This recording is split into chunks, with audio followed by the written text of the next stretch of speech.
Atomic Heart has been getting a lot of buzz lately with a new release window trailer coming, and so this got me thinking, maybe it's finally time to jump in with all of the official information we have about Atomic Heart. So without further ado, here are 10 things you need to know about Atomic Heart. Fun little mini game. I guess take a shot anytime I say Atomic Heart throughout this video. You're down 4 shots already. Before we get in, I'll give you the elevator pitch for what this game is. It's really Russian BioShock in a lot of ways. It's a first-person immersive sim set in an alternate future USSR setting where you play as a Russian agent who's on a mysterious abandoned science facility where you're going to be traveling around hunted by both biogenetic threats as well as a robot group known as the Collective, which is like a hive mind for all of the robots that have taken over this facility.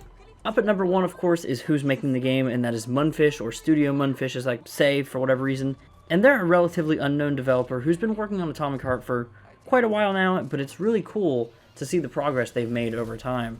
And they're a Russian-based team, so it makes sense that the game setting and original voicing is in an alternate setting of the USSR. And while it's not the same as programming and creating the game itself, it is also important to note, I have nowhere else to throw this in the video, so I'm saying it now, Mick Gordon is doing the soundtrack. You might know him from a little indie series known as Doom. He makes incredible music, and you can actually hear quite a bit of it throughout the trailers and marketing for the game. Up next, we know where the game's coming to, and that is, of course, the PS4, PS5, Xbox One, Series X and S, as well, of course, as PC. Now, I'm not sure if you're really going to want to play on PS4 or Xbox One consoles, but, maybe that's something that you want to do and upgrade later. However, it's important to note that RTX support for this game is really heavy. Lighting, shadows, and reflections of this high quality really add a lot to the atmosphere of the game and really make it feel supreme. So next-gen consoles or maybe a high-end PC are the ideal way to play for this intense atmosphere and mood. Another thing to add on is that Atomic Heart will be a Day 1 Game Pass game. And that leads us right into number 3, and that is, when is Day 1?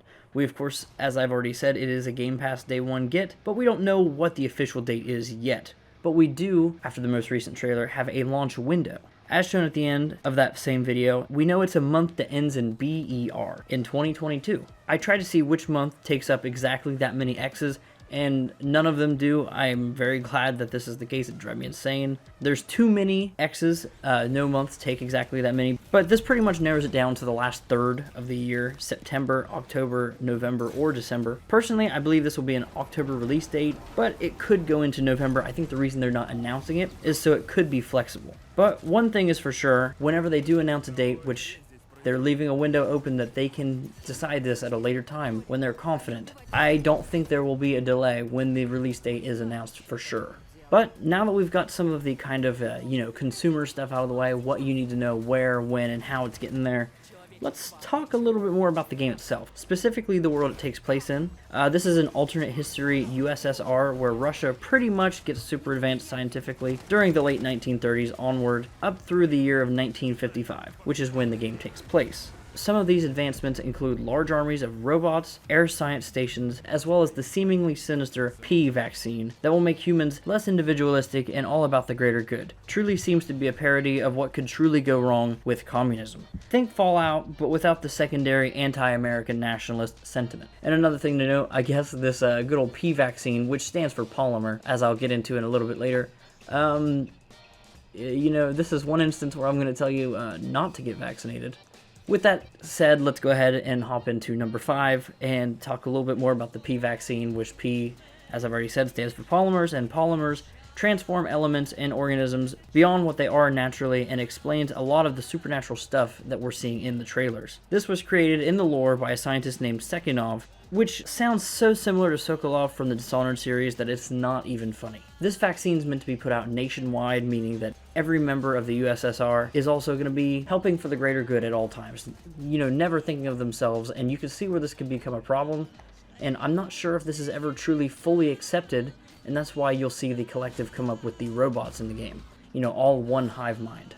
And I'll go ahead and throw that out there now. If there's any information about Atomic Heart that you really want to know about, for instance, an in-depth look at the full timeline leading up to the events of the game, as well as a breakdown of certain enemy types, or things shown throughout the trailers, characters like that, go ahead and check out my other videos on Atomic Heart. You'll actually find a good bit of information that I'm not covering in this video, because I don't feel it's what you quote-unquote need to know that the game won't tell you right off the bat.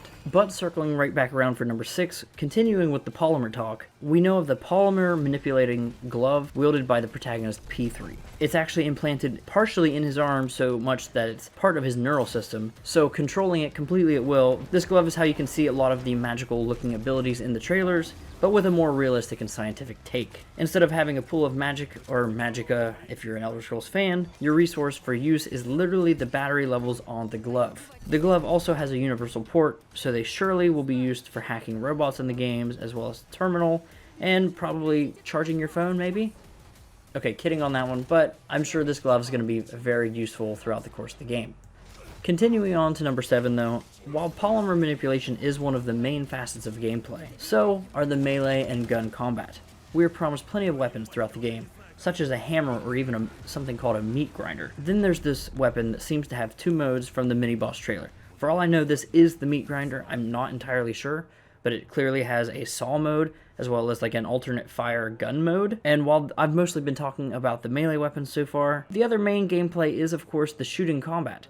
Plenty of guns shown off in the trailers, and might I add that collectively the game's website mentions 32 unique weapons, which brings me to my next point, and that is, for number 8, a modification system. But other than a few screenshots, we only have this quote: "Use pieces and components with the Chica 3.0 device to create more than 30 types of melee weapons and firearms. Cassette cartridges and various modifications will help you use the environment to your advantage and exploit enemy vulnerabilities." So it could be pretty cool and add a lot of variety, but we'll really have to wait and see. Ideally, we'll get things like flaming weapons or barbed, blunt weapons. I don't even really know, other than different ammo types and, different scopes and sights and things like that for guns that you could really do, but I'm really interested to see how we can use the environment to change these weapons. Coming down at number 9, I want to focus a little bit on the main character. Major Nechayev, also known as P3, is a private agent of the scientist Sekhenov. Sekhenov, who created the Collective and other things like that. Very important character, and the two seem to have some form of bond after years together, and it's through the relationship that P3 gets his polymer glove, as well as other metal prostheses when he's wounded in Sekhenov's lab. It's unclear what happened exactly, but this also led to mental issues with P3 that caused memory loss, leading him to kind of forget most of his past.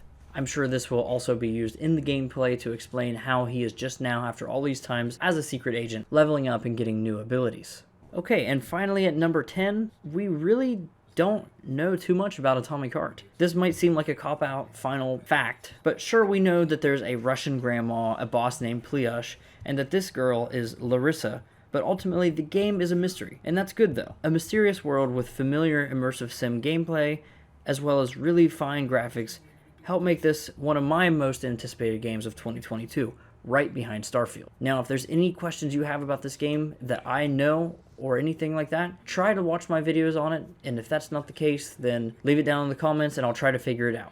Otherwise, thank you so much for watching. This has been my condensed version of what you need to know about Atomic Heart, and I am Falling Hurts. Thank you so much for watching. Yeah, goodbye.